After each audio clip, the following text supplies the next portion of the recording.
Hello my 420 Spot family. Hope everyone is doing fantastic today. Have you heard the weather forecast for Denver? Oh, my 90 degrees today and 2 to 5 inches of snow tomorrow. What? Yep, 2 to 5 inches of snow tomorrow for Friday. Crazy, right? I know. But in the news today, May 19, 2022, in the cannabis and psychedelics world, here are the top things to know. The war on drugs continues. Here is the report. Colorado Governor Jared Polis, D., reiterated his support for legislation on his desk to felonize fentanyl possession but attempted to disconnect it from the war on drugs, which he says he opposes. The Rhode Island Senate Judiciary Committee and House Finance Committee both approved identical marijuana legalization bills, with floor votes on final passage set for next week. The Republican-controlled Minnesota Senate blocked the Democratic minority leader's motion to bring a marijuana legalization bill to the floor for consideration.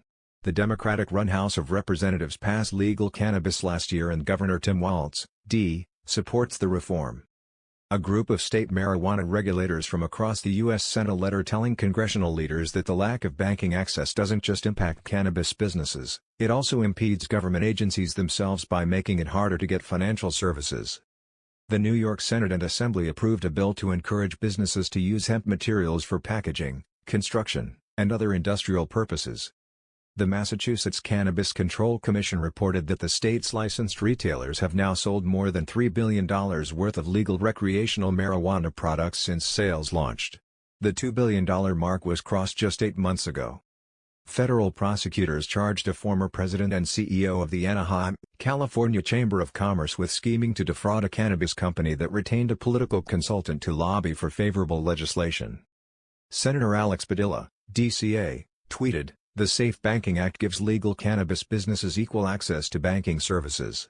I proudly stand with my colleagues in calling for this legislation to be taken up in the Senate."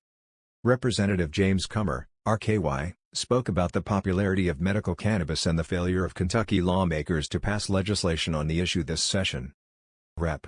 Doug Lamalfa, RCA, tweeted that illegal marijuana cultivation operations steal water, poison wildlife, trash our wildlands, and pose a grave threat to nearby residents. Former Representative Patrick Kennedy, D.R., tweeted, "While many people can use marijuana without it leading to problematic behavior, those who have mental health challenges, especially young people, will be at an increased risk of severe impacts." Colorado Governor Jared Polis, D., reiterated his support for legislation on his desk to felonize fentanyl possession but attempted to disconnect it from the war on drugs, which he says he opposes. Separately, regulators issued an expanded health and safety advisory about potentially unsafe levels of yeast and mold contamination in marijuana products produced by Fresh Baked, LLC. Kentucky Governor Andy Beshear, D., reacted to this week's primary elections, citing medical cannabis as an issue that candidates should embrace. The Massachusetts House of Representatives approved a large-scale bill on marijuana equity and other cannabis issues. The Louisiana Senate Health and Welfare Committee approved a bill to shift regulatory responsibility for the medical cannabis program and allow dispensaries to open satellite locations. A Wisconsin senator posted, "While Wisconsin remains an island of prohibition, our neighbors in Michigan are breaking cannabis sales records." An Illinois judge ordered regulators to conduct simulated lotteries for marijuana businesses who say they were improperly excluded from being prior lotteries for retail licenses. A lawsuit challenging Utah regulators' denial of a medical cannabis cultivation license was dismissed by a federal judge. The New York Dormitory Authority issued requests for proposals relating to the Social Equity Cannabis Investment Program.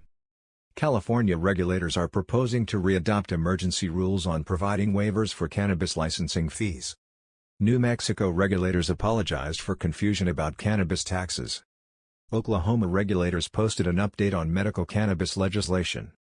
A review concluded that cannabinoids represent a promising approach because they have been proven to exhibit several immunomodulatory, anti-inflammatory, and antiviral properties in COVID-19 disease models and related pathological conditions.